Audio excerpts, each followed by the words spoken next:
রাজসভায় আমাদের অপমানটা দেখলে? হ্যাঁ, সে তো দেখলাম মন্ত্রী মশাই। আমি তো বুঝতেই পারছি না যে গোপাল মহারাজকে কি মধু খাইয়েছে যে মহারাজ গোপাল ছাড়া চোখে অন্ধ। আরে আমরা যেন মহারাজের কাছে ফেল না, কিছু একটা করতেই হবে। আমার মাথাটা গরম হয়ে যাচ্ছে।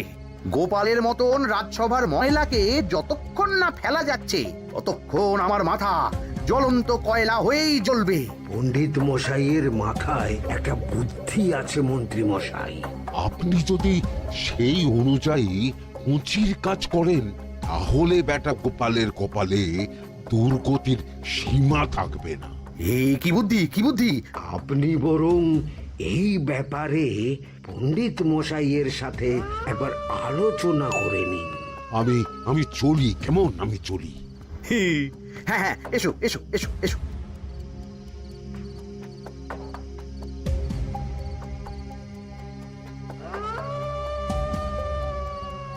আরে ওই তো আমার বাঁ হাত ঘটা আসছে, বেটাকে দিয়ে একটা কাজ করাতে হবে। এ কি মন্ত্রী মশাই, আপনি এখানে দাঁড়িয়ে কি করছেন? এই একটা গুরুত্বপূর্ণ ব্যাপারে কথা বলছিলাম। একটা একটা কাজ করতে পারবি? কি কাজ করতে হবে বলুন মন্ত্রী মশাই।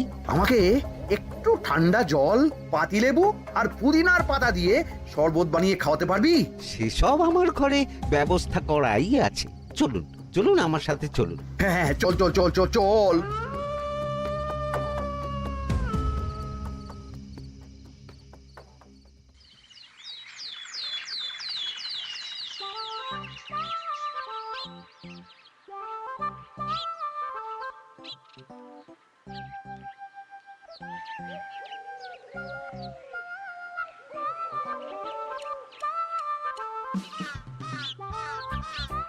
কি ব্যাপার পণ্ডিত, এত গুম মেরে আছো কেন? সকাল সকাল গিন্নি খুব বকেছেন মনে হচ্ছে। গিন্নির বাক্য সুধায় কান ভরে গেছে, আর কিছুই কানে ঢুকছে না। আরে দাঁড়াও দাঁড়াও পণ্ডিত, দাঁড়াও জ্যোতিষী। পণ্ডিত তো আমার কথা শুনতেই পেল না মনে হচ্ছে। তুমি তো দূর থেকে বলেছো, আমি তো বলেছি পাশ থেকে, তাতেও শুনতে পাইনি। কানের পোকা হলো নাকি? কি গো পণ্ডিত, ব্যাপার কি? কেমন বুঝছো? এ তো ভয়ানক কর্ণকোষ্ঠবদ্ধতার লক্ষণ। তুমি কচু বুঝেছো? আমার হয়েছে কর্ণগোপাল, তোমাদেরও হতো, কিন্তু তোমাদের দোকান কাটা বলে হয়নি। তুমি আমাদের অপমান করছো। তোমাদের অপমান বোধ থাকলে কোনো শব্দই কানে ঢুকতো না, শুধু একটাই শব্দ কানে বাজতো, গোপাল গোপাল গোপাল। এবারে রাজসভায় কিভাবে হেনস্থা হতে হলো মনে নেই?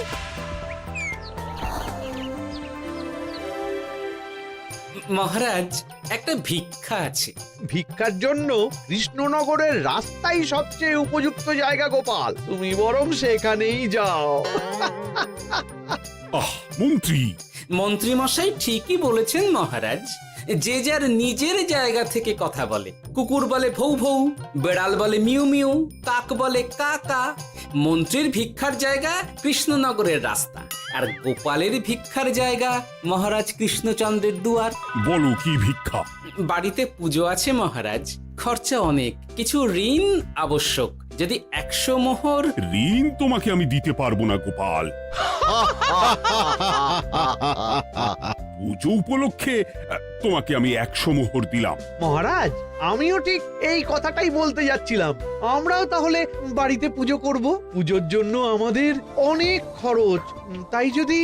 অবশ্যই অবশ্যই, কত ঋণের প্রয়োজন খাজাঞ্চির কাছ থেকে নিয়ে নিও, সুদটা আমি মাফ করে দিলাম। মহারাজ, গোপালকে দান আর আমাদের ঋণ? হ্যাঁ, কারণ তোমরা নিজেরা খাবে, কিন্তু গোপাল অন্যদের খাওয়াবে। গোপালের মতো মানুষের সঙ্গে থাকাই হলো রাজধর্ম। কিন্তু তাছাড়াও তোমরা হলে 80 যাই বেতন পাই দলের লোক। গত 1 বছরে তোমার কোন মন্ত্রণা দেশের কাজে এসেছে? পণ্ডিত কোনো নতুন তত্ত্ব শুনিয়েছে? জ্যোতিষী কোনো অমোঘ ভবিষ্যৎবাণী করেছে? আর বৈদ্য 3 বছর ধরে আমার হাঁটুর ব্যথা সারাতে পারেনি। কিন্তু গোপাল, গোপালের ভাঁড়ে হাস্যরসের কখনো অভাব হয়নি। মনে আছে? আছে। কিন্তু করার তো কিছু নেই। আছে। কিছু ভেবেছো নাকি পণ্ডিত? তোমাদের মনে আছে মহারাজ মোহর দেওয়ার পর গোপাল সেদিন বলেছিল, কি গোপাল, খুশি তো? মহারাজ, আপনি আমাকে এক মুঠো ধুলো দিলেও আমি খুশি। সেই ধুলো মুঠোই আমি সোনা মুঠো করে ফেলবো। মনে নেই আবার? একটু ঝেড়ে কাশো তো দেখি পণ্ডিত, কি ভেবেছো? যা হবে দেখতেই পাবে।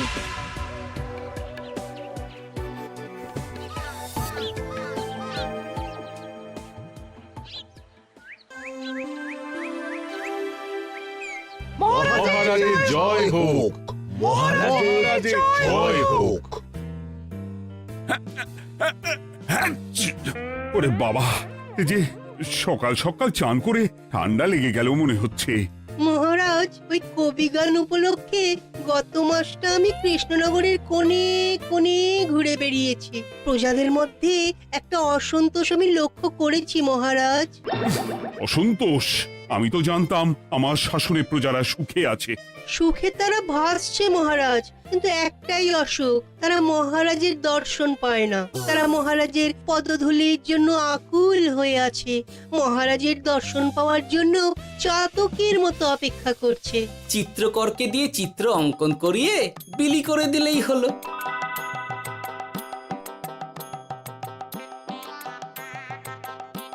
খুব ধুলো হয়েছে মহারাজ, কিন্তু এত ধুলো। কালকের ঝড়ে ঢুকেছে। ঝাড়ুদার,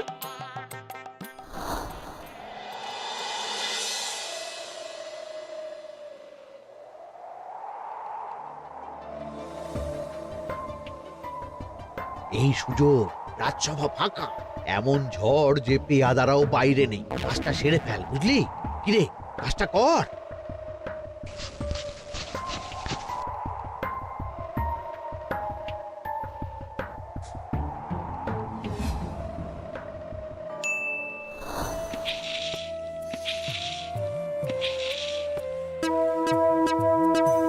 এত ধুলো!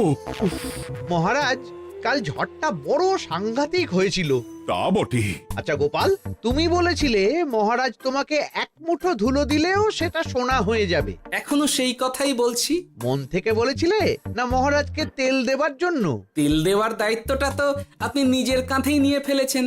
আমি যা বলি সত্যি বলি। আজ যদি এই 4 ঝুড়ি ধুলো মহারাজ তোমাকে উপহার দেন, তখনও একই কথা বলবে? নিশ্চয়ই। মহারাজ, গোপালকে এই 4 ঝুড়ি ধুলো দেওয়ার হুকুম হোক। কি গোপাল, আমি তোমাকে যদি এই ধুলো ঝুড়িগুলো দিই, তা থেকে সোনা আসবে নাকি?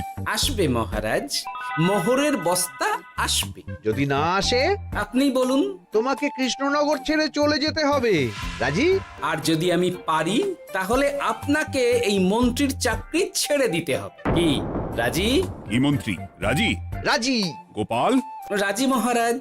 আচ্ছা, আর কেউ মন্ত্রীর পক্ষে বাজি ধরেছেন নাকি? হ্যাঁ, আমি আমি আমি আমি ও গোপাল এবার যে মরণ কুয়োতে ঝাঁপিয়েছে, সেখান থেকে আর উঠে আসতে পারবে না। ধুলো থেকে মোহরের বস্তা আসবে, এ হচ্ছে গোপালের উন্মাদ রোগের শুরু। দেমাক দেমাক, মহারাজের পিঠ চাপড়ানি পেয়ে পেয়ে গোপাল ভেবেছে যে ও সব কিছু করতে পারে। এবার শুধু সেই দিনকার অপেক্ষা, যেদিন গোপালকে উল্টো গাধায় চড়িয়ে কৃষ্ণনগর থেকে বার করে দেব। এতটা নিশ্চিন্ত হবেন না মন্ত্রী মশাই। গোপাল কিন্তু হালকা কথা ছুঁড়ে দেওয়ার লোক নয়। কি বলতে চাইছো পণ্ডিত? ওই 4 ঝুড়ি ধুলো থেকে মোহরের বস্তা আসবে? না, তা বলছি না। অন্য জায়গা থেকেও তো মোহরের বস্তা আসতে পারে। তার সঙ্গে ধুলো মিলিয়ে দিলেই কেল্লা ফতে। গোপালের নিশ্চয়ই কোনো পরিকল্পনা আছে। গোপালের সব পরিকল্পনার গোড়া মেরে রেখে দিয়েছি পণ্ডিত। ঘটা আছে গোপালের পেছনে, আর ঘটা আছে গোপালের বাড়ির পাহারা। লুকিয়ে কিচ্ছু করতে পারবে না। আরে ওই তো বটা আসছে। বেল্লিক, উল্লুক, তোকে আমি জল বিছুটি দেওয়াবো। গোপালকে ছেড়ে চলে এসেছিস কেন? এই ছেড়ে আসবো কেন মন্ত্রী মশাই? গোপালকে ওর বাড়ির সামনে ছেড়ে এসেছি। ওখানে তো ঘটা আছে। ও বড্ড ঘুরিয়েছে বেটা। কোথায় কোথায় গিয়েছিল গোপাল? 4 ঝুড়ি ধুলো নিয়ে বেটা বাড়ির উল্টো দিকে হাঁটা দিল। চললাম পিছু পিছু যাচ্ছিল কোন দিকে? নদীর দিকে, কিন্তু গোপাল দাঁড়ালো যদুর বাড়ির সামনে। এই যদু হলো সেই লোক যে লোকজনের বাড়িঘর কেনা বেচা করে আর লোক ঠকায়। আগে রাজধানীতে থাকতো। বেটা রাজধানী থেকে এই কৃষ্ণনগরে পালিয়ে এসেছে, এখানেও লোক ঠকাচ্ছে।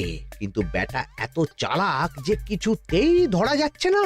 এইরকম লোককে ধরাচ্ছে হাতে রাখা ভালো নয় কি মন্ত্রী মশাই? সে তো জানি, কিন্তু ওর ওপর মহারাজের কড়া নজর আছে। এখন ওর সঙ্গে সম্পর্ক রাখা খুব ঝুঁকি। যাই হোক, তারপর? হ্যাঁ তারপর যদু, যদু রে, গোপাল খুড়ো, আরে তুমি এখানে কি করছো? দেখতেই তো পাচ্ছিস ধুলো। তবে যে সে ধুলো নয়, মহারাজ কৃষ্ণচন্দ্রের পদধূলি। শুনিসনি বোধহয় এখন কৃষ্ণনগরে সবচেয়ে বেশি চাহিদা মহারাজের পদরেণু। আচ্ছা, মহারাজের পদরেণু নিয়ে যাচ্ছ কোথায়? এই ছোট ছোট পুলিন্দায় ভরে কৃষ্ণনগরের প্রত্যন্ত জায়গায় যেখানে প্রজারা মহারাজের সাক্ষাৎ পায় না সেখানে বিক্রি করব। তোমার কি মাথা খারাপ? পায়ের ধুলো বিক্রি হবে? ওরে, গতবারে মাত্র 1 ঝুড়ি ধুলো 1000 মোহরে বিক্রি করেছিলাম, এবারে 4 ঝুড়ি। শোনো, তুমি আবার ঘুরে ঘুরে বিক্রি করবে কেন? তোমাকে আমি বরং 10 মোহর দিয়ে দিচ্ছি। তুমি আমাকে এগুলো দিয়ে দাও, আর বিক্রি করে যা হবে তোমাকে এই 40 ভাগ দিয়ে দেবো। ওই 10 মোহরে বদমাস যদুকে ধুলো বেচে গোপাল বাড়ির দিকে চললো। বাড়ির সামনে অব্দি পেছনে পেছনে গিয়ে তারপরে এই আপনাদের কাছে আসছি। বলিস কি রে, ধুলো বেচে 10 মোহর? ও মন্ত্রী মশাই, গোপাল তো একেবারে নাড়ি ধরে টান মেরেছে। গেল রাজসভায় এমন সুখের চাকরিটি গেল। এবার আবার রাস্তার ধারে গিয়েই বসতে হবে। এবার নবাবের দরবারে জায়গা আছে কিনা খোঁজ করি গিয়ে। তাত্তেরি 10 মোহর আর 1 বস্তা মোহরের মাঝখানে অনেক রাস্তা, সেই রাস্তায় আমি লোক বসিয়ে রাখবো। আরে আরে, ওই তো তোমার ঘটা আসছে। এই তুই গোপালের ঘরের পাহারা ছেড়ে এলি কেন? গোপাল নেই নেই নেই নেই নেই নেই।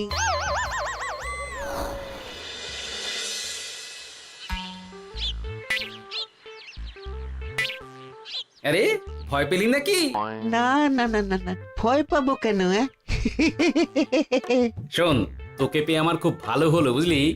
তোকে আমার একটা কাজ করতে হবে। বলো বলো। আসলে বুঝলি, আমার না গিন্নিকে নিয়ে তার বাপের বাড়ি যাওয়ার কথা ছিল, কিন্তু হঠাৎ বিশেষ কাজে আমাকে খামবাজে চলে যেতে হচ্ছে। এখন আমি গিয়ে গিন্নিকে বললে বুঝতেই পারছিস কুরুক্ষেত্র হয়ে যাবে একেবারে। তাই আমি কাউকে খুঁজছিলাম যে আমার বাইরে যাওয়ার খবরটা আমার গিন্নিকে গিয়ে দেবে। তুই পারবি বাবা ঘটা? ওরে বাবা, আরে আরে আরে, ভয় পাস না, তোকে গিয়ে মুখে কিছু বলতে হবে না। এই নে, এই চিঠিটা আমার বউকে দিবি।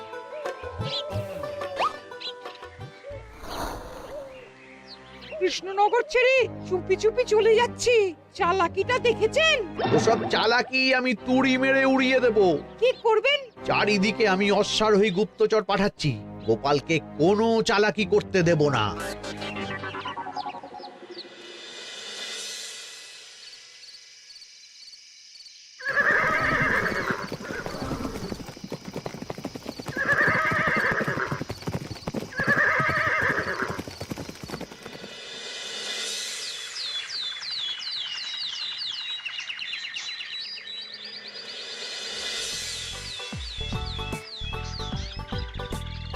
অং বং পিং পং। হ্যাঁ, ওরে বাপ রে, এ আবার কি বলে? মানে বুঝিতে পারিলে না? অং বং পিং পং অর্থাৎ আইসো আমার নিকট বিদেশি জাদু শরবত আছে। ইহাতে তৃষ্ণা নিবারিত হয়, শক্তি বৃদ্ধি হয়, ঘুম ভালো হয়, সম্পর্কের উন্নতি হয়, জামা কাপড় ফর্সা হয়, তু শব্দ না করে সকাল সকাল কষ্ট পরিষ্কার হয়, মূল্য মাত্র 1 মোহর। বোঝো, ওইটুকু অং বঙ্গের মধ্যে এত কিছু? ঠিক আছে, তা দাও দেখি। আপাতত টেস্টটা তো মিটু, বাকিগুলো পরে বোঝা যাবে।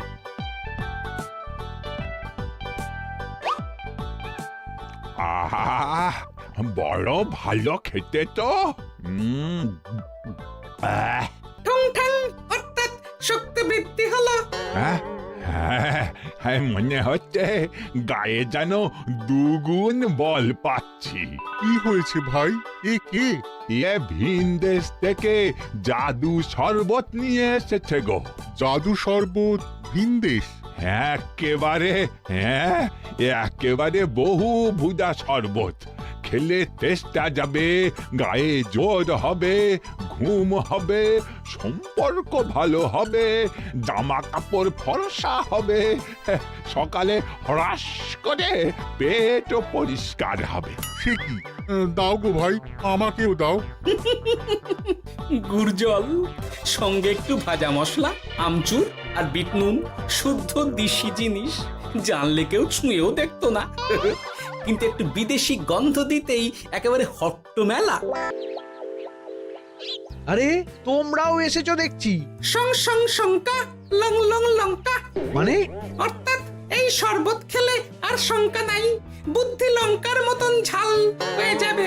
তারপর ডং ডং ডঙ্কা, টং টং টঙ্কা, ফাইন ফাইন, অর্থাৎ টাকা আসবে আমার কাছে।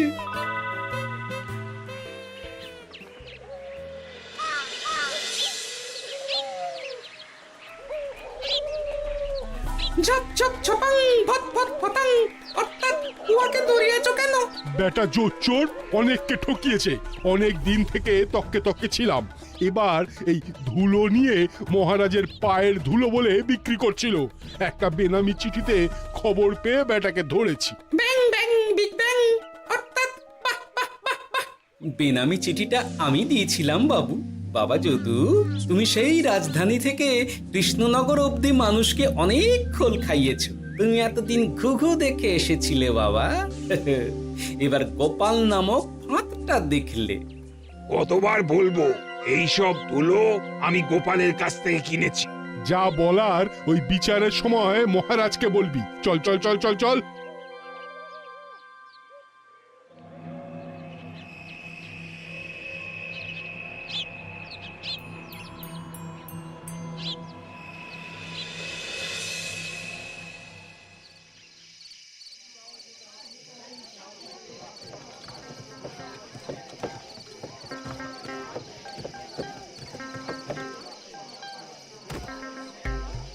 ঝন্টু মন্টু ননাঙ্কু, নাও ঠেলা। এ সাহেব বলে কি ফু দিয়ে দিতে হবে? কি বলছো সাহেব? বুঝতে পারছি না, কোথায় ফু দেব? ঝন্টু মন্টু ননাঙ্কু, অর্থাৎ লবণ আছে? আছে আছে সাহেব আছে। কত লাগবে? ভাণ্ড ভরি আন্ডাকারি, অর্থাৎ যা আছে সব।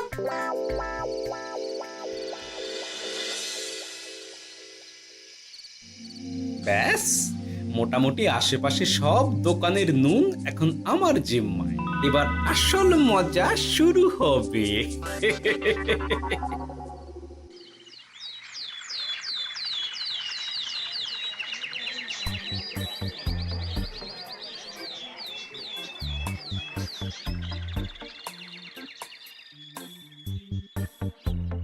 নুন আছে? না হুজুর, গোটা কৃষ্ণনগরেই নুন নেই। ওই দেখো, পুরো রাজসভাই বাজারে জড়ো হয়েছে। শান্তামনা শান্টু মন্টু, এ আবার কি বলছে রে বাবা? শান্তামনা শান্টু মন্টু, অর্থাৎ জনগণ শ্রবণ করুন। নান্টু কান্টু, নুন কিনিবেন আন্টু আন্টু, আসুন আসুন। আমার আমার এক সের নুন লাগবে। সেন্টু, অবশ্যই 100 লবণ 10 মোহর। এক সের 10 মোহর? 10 মোহর লইবেন না লইবেন না? না, নেব না। উত্তম উত্তম, গান্ডা পিণ্ডে ঢিসুম ঢিসুম, অর্থাৎ তাহা হইলে নুনের বদলে গৃহিণীর প্রহার ভক্ষণ করুন। আমাকে এক সের নুন দিন। আমাকেও আমাকেও। নুন ছাড়া বাড়ি ফিরলে গিন্নি ঘর ছাড়া করবে আমাকে। শুনলাম কৃষ্ণনগর থেকে নুন উধাও। আছে মহারাজ, আছে। কৃষ্ণনগরের সব লবণ আমার নিকটে আছে। 110 মোহর। এত দাম? দাম তো হবেই মহারাজ। লবণ ছাড়া রান্না কেমন হবে ভাবিয়া দেখুন। ঠিকই বলেছ। রাজপাকশালেও তো রান্না বসেনি। 100 সেরের মতন রাজপ্রাসাদে পাঠিয়ে দাও। 1000 মোহর দিয়ে দাও।